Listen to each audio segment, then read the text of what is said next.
Welcome to Vocal Tips in 10 with me, voice professional and your host, Amber Mogg Cathy. The show where every week you'll get actionable tips in vocal technique, artistry, health, and more, all in 10 minutes or less. Your best voice is just a tip away, so let's go.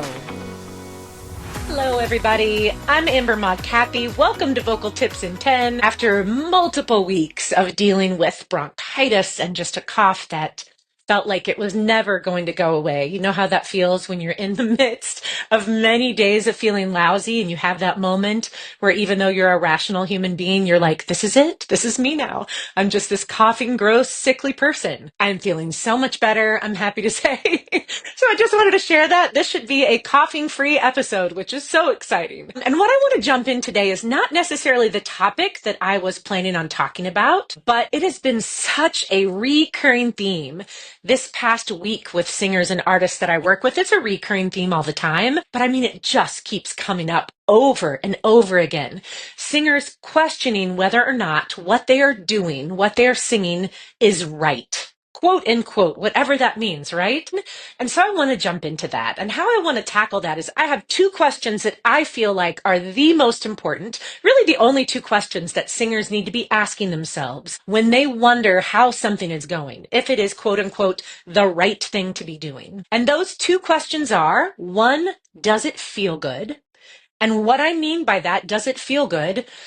Is it easy to do? Is it sustainable? Does it feel like something you can do over and over again and it's not going to cause you unnecessary fatigue? It's never uncomfortable. It's something that you can rely on. I always want that first answer to be yes. And if it's not yes, I don't really care how it sounds. I don't care if you're like, well, like I belted louder than I've ever belted before, but it feels weird and I'm really tired afterwards. And I don't know if I can recreate that. Well, that's not something that we want, right? That's not something that we can count on. And the second question, if we are able to answer yes to question number one, yay. The second question is, do you like how it sounds? Because that's what matters, you guys. That's one of the things I love about contemporary commercial styles of music. And that just means, non-classical, pop, funk, soul, country, R&B, singer-songwriter, any of that. Do you like how it sounds? Now, musical theater is a contemporary commercial style of singing. We want you to like how it sounds. And also, you are playing a particular character. There's less wiggle room many times in musical theater as there is if you are just an artist on your own. But what I care about, if you are singing your own music, whether it's covers or originals, do you like how it sounds? And we want that answer to be yes, because there's not a particular way you have to do it. Think about any of your favorite artists. Start to line them up. Do they all sound the same? I have a poster of, speaking of musical theater, waitress Sara Bareilles behind me here for any of you that are watching on YouTube. So let's talk about Sara Bareilles. She sounds very different than Brandi Carlile, than Stevie Wonder, than Aretha Franklin, than Billie Eilish, than Chappell Roan, than Sam Smith, right? There is no correct way to sing a word, correct way to sing a vowel. It's what is correct for you. And that's where these two questions come in so darn handy. Does it feel good? Can you do it over and over again? Because if you can't, then let's look at tweaking it. Let's find a way that does feel good. And two, do you like how it sounds? Those are the only two things I really care about.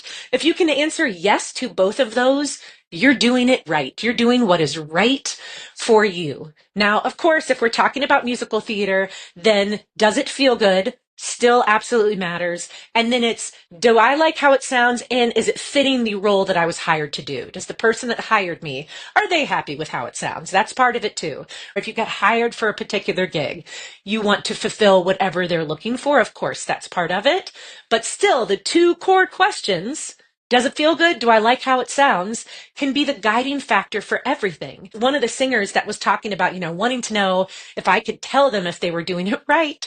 They said to me something like, they were recording themselves singing and they said, well, I'm just trying to I'm listening for every mistake I made. And I said, okay, I hear where you're coming from because you are here in lessons with me. Those of you who are here listening, I certainly know for myself, I'm always looking and working to be better, to get better, to find more successful ways to do something that I love so much. So of course, I understand that you want to hear your recordings when you're working on a song and you want to think, okay, what do I have that I can improve upon? And also, if you're only recording yourself so you can go back to hear all the mistakes that you're making, you want to catch all of them. It reminds me of this exercise, and I think the term is called cognitive bias.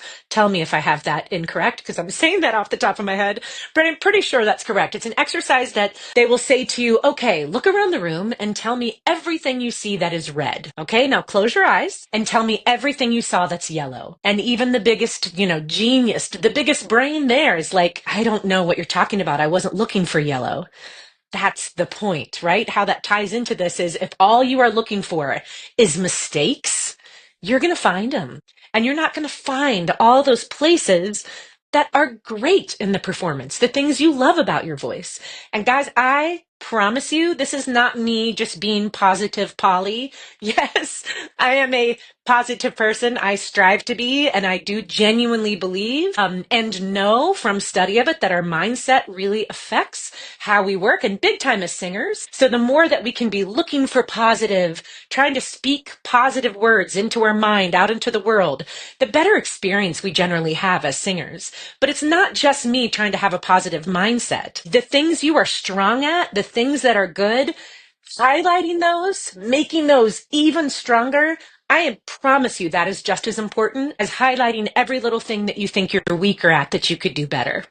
We want to do both of those things. So I'm like, okay, I get that you're looking for mistakes. Now I want you to go back to those recordings, and your homework is to go and find everything you like about your voice.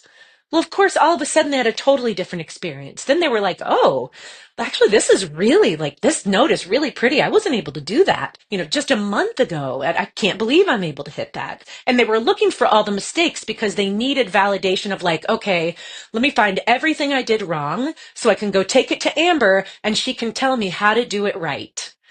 And this is where I'm like, I don't want you to have to do that. And I don't think it's the most effective thing for you. Ask yourself with everything those two core questions. One, does it feel good? Can I count on this? Can I do it over and over again? We want to make sure the answer to number one is yes first, because vocal health and good technique and having a foundation that we can count on day in and day out is super important.